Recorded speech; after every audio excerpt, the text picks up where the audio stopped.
Now we have Optibus, another very, very innovative mobility startup. Please. Oh, you have a ticker. Okay, thank you. All right, Stan. Hi. Hi, everyone. Great to be here at NOAH London. We have a big office here in London. We have important clients, so always great to be here. Thanks for having us. I want to start by asking you a question and getting a bit of the wisdom of the crowd here. So think about what you think are the biggest problems that are affecting cities today. Help me by raise your hands if you think the biggest problem affecting cities today is social inequality. Yeah, not many. Raise your hands if you think the biggest problem affecting cities today is congestion, transportation, parking, everything that has to do with moving people around in large cities. Okay, much more. What about air pollution?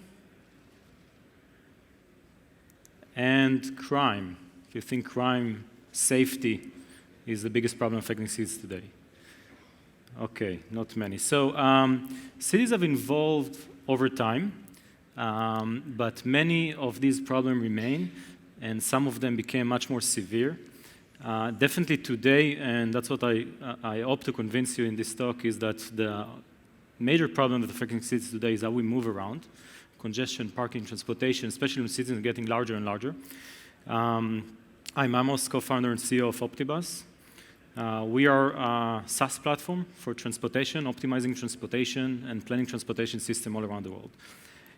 So to explain you a bit why I think that transportation is the biggest problem that's affecting especially large cities today, I want to show you a trend, probably the most large demographic trend that happened in the world.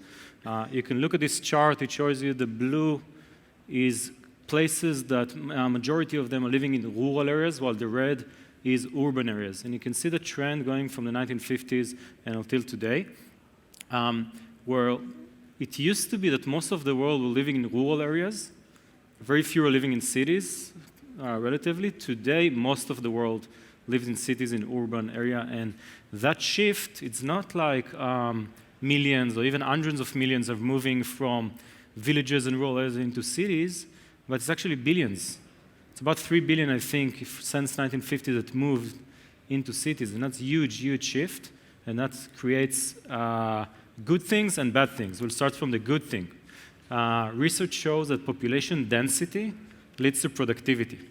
So if you put people together, you put many people together in cities, you put them close to jobs, close to businesses, economy is getting better, they're getting more productive, innovation increases, and so on. But it also creates one major problem, and that's transportation. And the problem is because you increase the size of cities, you have more and more, millions and millions and millions more people, but the land is fixed, the land where you move people around mostly. So there, when we try to solve the problem, we look at what are the options that we have to move people in cities. We have fixed land. We need to find efficient ways of moving people in that fixed land. So we can use cars, we can use bicycles, we can use public transit, mass transit, we can just walk, right? We have all these options. And each one has this different efficiency, and we can see if it's sustainable or not. So let's start with walking and biking. That's actually a very efficient way of moving people in cities. If everyone walk in the cities, we can move around 9,000 people per hour on a certain road, and we won't have any traffic jams, right? But we have large cities, and we can't really have everyone walking or biking even in cities. Private cars, the least efficient mode of transportation in cities, moves only 600 to 1,600 people per hour. If we put everyone in the city in private cars, it's not a sustainable way of growing cities. We'll just be in one huge gridlock, and we already see that in the big cities, including here in London. We don't have enough space to move cars on the road, but we also don't have enough place to park them. Today, we have about 5x more parking spaces than we have households. Now, if we look at the space for parking, it's not only that we don't have space, the cost of that space is huge.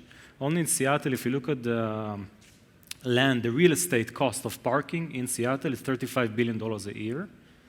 It's about $120,000 per household a year. Think about it for a second. If we don't have any cars in Seattle, if we find other ways of moving people around more efficiently that doesn't require all these parking places, we have $120,000 for each family to improve life, improve health, entertainment, and other things that matter more. That's a huge number. It turns out we already have today a good option of moving people efficiently, cost efficiently, and also sustainable way, and it's mass transit, public transit. It's already a very large industry that we are focused on. It's about $1.5 trillion industry worldwide. Only in Europe, it's about 60 billion people, passenger journeys that are done using public transport.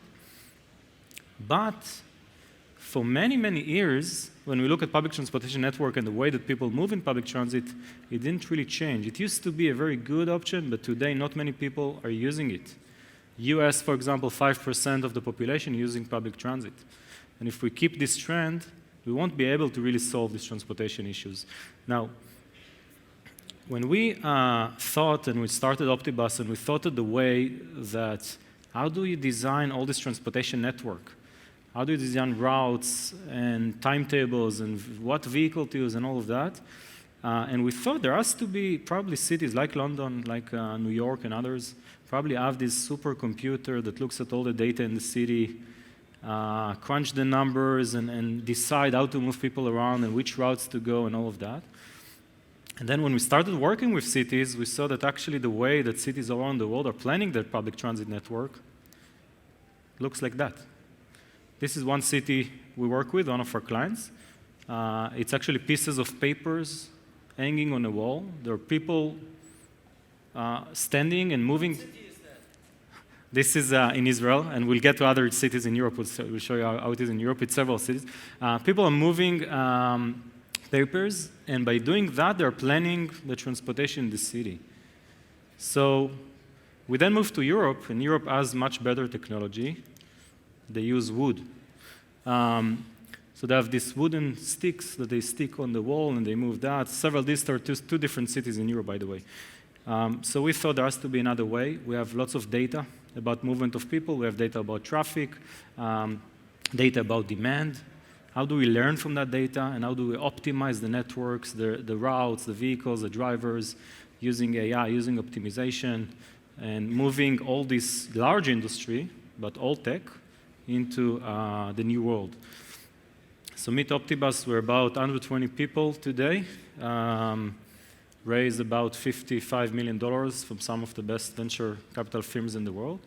And we are on a mission to optimize transportation in the largest cities in the world. We're already working here in London quite significantly, Singapore, Los Angeles, and many others. Going back to the main problem that affecting cities and is how to optimize transportation, this is here in London, one of the most complex cities to optimize transportation in. 10 million people to move around the city, many different modes of transportation.